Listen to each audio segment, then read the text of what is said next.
दोस्तों, आज की हम कहानी से जानेंगे कि हमें सबका हित करना चाहिए। हमारे अंदर ये भावना होनी चाहिए कि हम अपने मन, वचन और कर्म से सबका भला करें और सबका भला सोचें।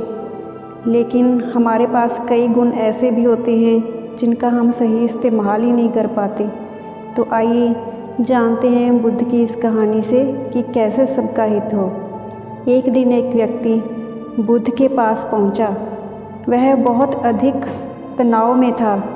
अनेक प्रश्न उसके दिमाग में घूम घूम कर उसे परेशान कर रहे थे, जैसे आत्मा क्या है, आदमी मृत्यु के बाद कहाँ जाता है, सृष्टि का निर्माता कौन है, स्वर्ग नर्क की अवधारणा कहाँ तक सच है और ईश्वर है या नहीं। उसे इन प्रश्नों के उत्तर नहीं मिल रहे थे। जब वह बुद्ध के पास पहुंचा तो उसने देखा कि बुद्ध को कई लोग घेर कर बैठे हैं। बुद्ध उन सभी के प्रश्नों व जिज्ञासाओं का समाधान बहुत ही सहज भाव से कर रहे थे। काफ़ी देर तक यह क्रम चलता रहा, किंतु बुद्ध धैर्यपूर्वक हर एक को संतुष्ट करते रहे। बेचारा व्यक्ति वहाँ का हाल देखकर परेशान हो गया।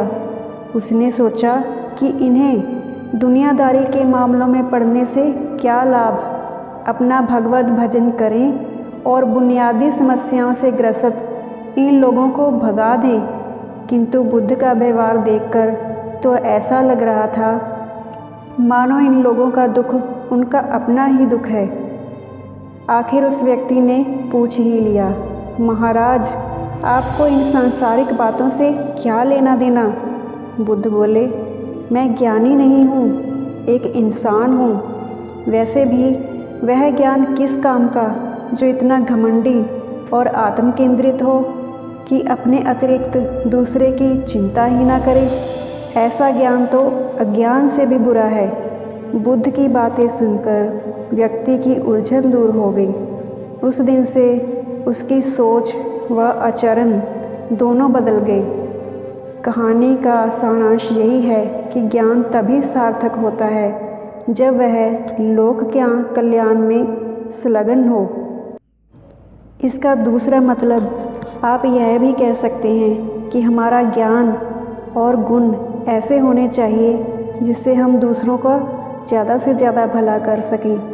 ऐसा ज्ञान नहीं होना चाहिए जो हमें बर्बाद कर दे और दूसरों को भी बर्बाद कर दे, जैसे कि रावण का था।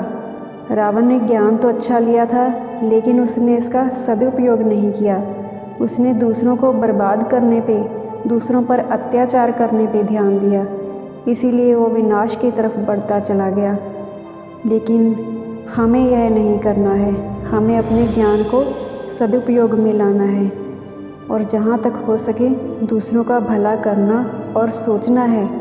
आपको ये कहानी कैसी लगी मुझे कमेंट सेक्शन में ज़रूर बताएं। Thanks for watching.